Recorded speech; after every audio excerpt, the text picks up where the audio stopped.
এই কিছুদিন আগে ১৫ জনের জন্য একটা স্পেশাল থালির অর্ডার ছিল, যার মুখ্য আকর্ষণ ছিল এই মাটন কাবুলি পোলাও আর তার সাথে এই মাটন শামি কাবাব। মাটন কাবুলি পোলাওয়ের রেসিপি তোমাদের সাথে অন্যদিন শেয়ার করব, কিন্তু আজকে তোমাদের সাথে এই মাটন শামি কাবাবের রেসিপিটা শেয়ার করব।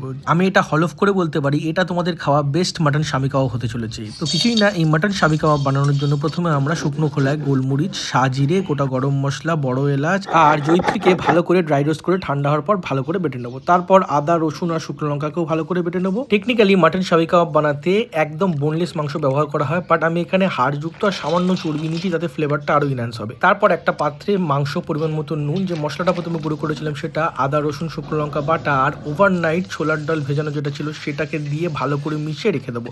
তারপর একটা প্রেসার কুকারে আমি ঘি দিয়ে তার মধ্যে পেঁয়াজ দিয়ে সতে করে নেবো। পেঁয়াজ হালকা লাল লাল হয়ে গেলেই ওই মাংসের মিশ্রণটা পেঁয়াজের মধ্যে দিয়ে 5 মিনিট ভালো করে হাই ফ্লেমে কষিয়ে পরিমাণ মতো জল, এখানে হালকা জল দিয়ে ভালো করে নুন দিয়ে প্রেসার কুকারে ঢাকা বন্ধ করে দেবেন। এখানে আমি 4টে সিটি দিয়েছি। এখানে মাংসের যে কোয়ালিটি আর প্রেসার কুকারের ক্যাপাবিলিটির উপর সিটিটা নির্ভর করছে। এরপর ঢাকনা খুলে যখন দেখবেন মাংস একদম হাড় থেকে ছেড়ে আসছে, তখন সেটাকে একটা কড়াই ট্রান্সফার করে ডালের সাথে মাংসটাকে ভালো করে খুন্তি দিয়ে মিশিয়ে নেবে। তারপর যখন কড়া থেকে এমন ছেড়ে ছেড়ে আসবে আর জলটা সমস্ত টেনে নেবে, তখন একটা বড় থালায় বা পাত্রে ট্রান্সফার করে এইরকম হাত দিয়ে হাড়গুলো বেছে এইরকম গ্লাসের নিচটা দিয়ে ভালো করে ঘষবেন, যাতে ফাইবারগুলো খুলে যায়। এটা পারলে আপনারা মিক্সিতেও করতে পারেন, বাট মিক্সিতে দিলে ফ্লেভারটা আর টেক্সচারটা সম্পূর্ণ আলাদা হয়ে যাবে, ওই ফাইবারটা আমি পাবো না। তারপর ওই মিশ্রণের মধ্যে কাঁচা লঙ্কা কুচি, ধনেপাতা কুচি আর একটা ডিম দিয়ে ভালো করে মেখে এটাকে সেট হতে দেবেন ফ্রিজে 1 ঘন্টার জন্য। তারপর ফ্রিজ থেকে বার করে এইরকম গড়ে নেবেন, যেরকম করে আমি গড়েছি। তারপর একটা প্যানে শ্যালো ফ্রাই করবেন ঘিয়ের মধ্যে, না হলে কিন্তু ফ্লেভারটা ভালো হবে না। সময় নিয়ে আস্তে আস্তে করবেন, যাতে এই কালারটা আর টেক্সচারটা আসে। যেহেতু ভেতরের মিশ্রণটা সম্পূর্ণ কুক করা, তাই বাইরে কালারটা আসা অবধি আমরা শ্যালো ফ্রাই করবো। আর আমাদের মাটন শামি কাবাব একেবারে প্রস্তুত। আর এর সাথে